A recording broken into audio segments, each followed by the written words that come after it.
Germany introduced tighter controls on its borders this week in a move to curb migration and cross-border crime. Passport controls have been extended to all of Germany's borders since Monday. The move's drawn protests and criticism from neighbouring countries over the threat to freedom of movement and also the pushback of irregular migrants who are denied entry.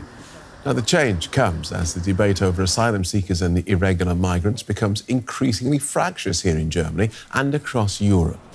The UN High Commissioner for Refugees has criticised what he calls the heated nature of Europe's immigration debate. Matthew Saltmarsh is global spokesman for Europe at the office of the UN High Commissioner for Refugees in Geneva. Welcome to DW. What is the UNHCR's view of Germany's decision to expand border checks and turn back irregular migrants at the border? Well, I think the first thing to say about Germany is that it's been a long-standing supporter of refugees, both helping with the humanitarian side with assistance abroad, but also in welcoming refugees and asylum seekers. There's something like 1 million refugees hosted there and 360,000 migrants. In terms of the specific border controls, well, those have already been in place in the east of the country and some other border regions for over a year. They've now been extended to the west and the north.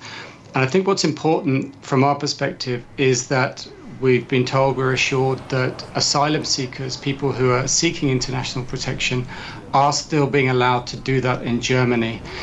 So while that's the case, it's important that Germany works for solutions internationally with its European partners and with international organisations as well. Germany's Interior Minister Nancy Faeser has said these measures are temporary and they're intended to protect against an acute and immediate threat of Islamist extremist terrorism and serious cross-border crime. What do you say? Well, we understand that people have fears about security, and a lot of the debate has been framed around control. But what we think is important to stress is that displacement is a global crisis. The vast majority of refugees are, in fact, being hosted in less wealthy countries and indeed in countries neighbouring their own. Yes, migrants and asylum seekers are moving to Europe. But if you look at the actual numbers so far this year, crossing the Mediterranean anyway, there's something like 110,000 arrivals. That's a large number, don't get me wrong. But if you go back a couple of years, the numbers were higher still. And if you go back a decade, they were much higher. So we think that this crisis is manageable and it needs a number of different solutions to be put in place. OK, so you agree that this is a crisis, even if it's a manageable crisis. A manageable crisis doesn't sound like an emergency. Well, we think the situation is manageable. There's not a specific crisis in Europe right now, and I think the numbers that I just mentioned bear that out. But we do understand that there are concerns, and we think that much more can be done in Europe to make the asylum system more manageable. There are efficiencies that can be made for a start, speeding up asylum processes, working internationally to try to support returns for those people who are not refugees, who do not need international protection. But I think most importantly is working together to address the fundamental root causes of why people are moving. And that obviously starts with conflict, but it goes into climate, and it also goes into migration, economic issues and poverty. So what we're trying to do as an agency is work to try to support people where they are, close to their displacement situations, so they don't feel compelled to move and make these dangerous journeys, in this case, towards Europe and towards Germany. And as you sit here and watch this debate play out, what do you make of the tone of the debate on migration and asylum here in Germany at the moment?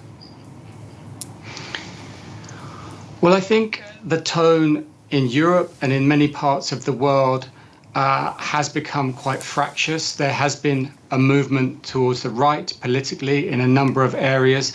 And we also have the role of social media, which has been an enabler for the transmission of misinformation and disinformation. And we saw that particularly with the riots in the UK. So I think it's very important that people have good factual information, and that systems, asylum systems in this case, are strengthened so that those people who genuinely need international support and protection can get that, and people who don't require that and who may be moving for other reasons can have other solutions. We think that that's a very important path to follow. It's interesting that you say that the part of the solution, as I understand what you've said, is to work together to try and manage migration closer to the source of where people are trying to get away from. And yet governments around the world, I can think of the UK and the EU as two specific examples, when they try to do deals with countries, whether it be Libya or other countries in North Africa, or indeed with Turkey, to keep migrants away from these shores and closer to where they jumped off in the first place, they're often criticised. Well, there are some of these specific deals and arrangements that you mentioned, but I think more broadly than that, rather than looking at bilateral solutions, maybe between one region and one country, which can be important, it's really important to try to get to grips with the fundamentals of why people are moving. In the first place, yes, there's a proliferation of conflicts and emergencies in a number of parts of the world. We think more can be done in humanitarian and development aid to help those people where they are. But then in addition to that, when people do move, there can be more done in terms of asylum systems, in terms of efficiency, and in terms of finding international cooperation and agreements so that those people who don't have the right, who are irregular entrants, if you like, can be returned home. This is very difficult. It's not easy. It takes a long time to put these things in place.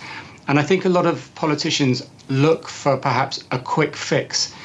And when it comes to that, building walls, putting up barriers, pushing people back in boats, and trying to stop rescue at sea is not the solution, because that just puts lives in danger.